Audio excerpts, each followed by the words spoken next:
मस्जिद कमेटी ने अवैध निर्माण या अवैध हिस्से को हटाने का काम शुरू करने पर प्रतिक्रिया देते हुए देवभूमि संघर्ष समिति ने कहा है कि न्यायालय ने अवैध हिस्से को हटाने का आदेश दिया है, जिसका पालन होना ही चाहिए। उन्होंने कहा कि अवैध निर्माण हटाने को लेकर केवल लीपापोती की जा रही है।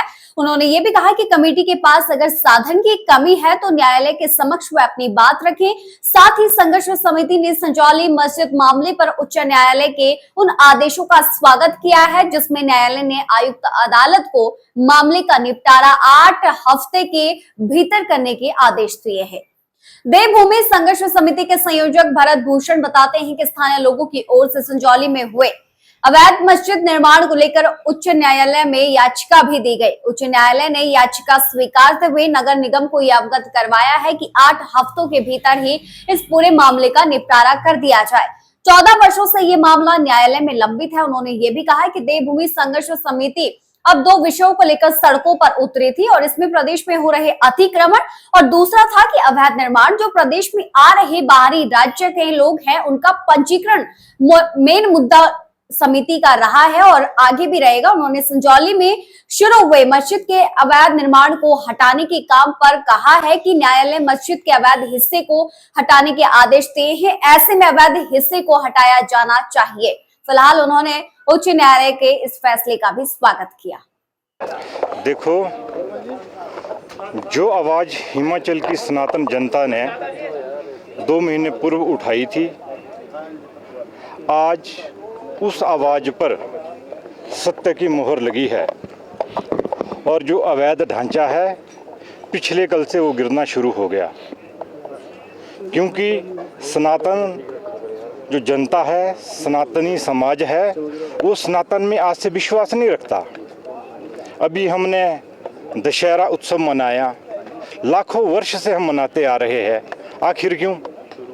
उसका भी एक ही संदेश है कि अधर्म पर धर्म की जीत। वही उच्चतम न्यायालय का ध्येय शब्द है, यतो धर्मस्य ततो जया। जहाँ सत्य है वहीं जीत है। वैसा ही उच्च न्यायालय हाई कोर्ट का ध्येय वाक्य है, सत्यमेव विजयते। और इसी परिपाटी को देवभूमि संघर्ष समिति ने अपनाया और जो आवाज़ उठाई उस आवाज़ पर सबसे पहले एमसी न्यायालय ने अपनी मोहर लगाई। हम उनका भी धन्यवाद करते हैं। पिछले कल स्थानीय लोगों की ओर से 2 अधिवक्ता श्रीमान जगत जी और पारुल जी, इन्होंने उच्च न्यायालय में इस ही विषय पर अपनी बात रखी और न्यायालय ने भी उनकी बात को स्वीकारा और एमसी कोर्ट को डायरेक्शन दी कि तुम 2010 से 2024 तक क्या कर रहे थे, इसलिए आप इसको 8 हफ्ते के अंदर इसका निपटारा करो। देवभूमि संघर्ष समिति 2 बातों को लेकर समाज के सामने निकली थी। पहला विषय था अवैध अतिक्रमण, जिसका टूटना भी शुरू हो गया है। समिति उस ओर सफलता की ओर आगे बढ़ रही है। दूसरा था जो बाहर से लोग आ रहे हैं, रोहिंग्या, बांग्लादेशी, उनका भी एक प्रशासन एक आंकड़ा जारी करे कि हिमाचल में ये लोग कितने हैं, कितने का पंजीकरण हो गया है, परंतु प्रशासन ने अभी तक इस पर कोई जवाब नहीं दिया। हम तब तक संघर्षरत रहेंगे जब तक इन दोनों विषयों पर प्रशासन और शासन पूर्णता से अपना स्पष्टीकरण नहीं देता। देखो, ये जो भूमि अतिक्रमण है, कोर्ट की प्रोसीडिंग एक विषय को लिंगारोहण करने के लिए ये प्रक्रिया है पूरे देश में। विषय इतना है, न्यायालय ने बोला कि आप इसको 2 महीने में हटाइए तो हटाइए, ये न्यायालय का आदेश है।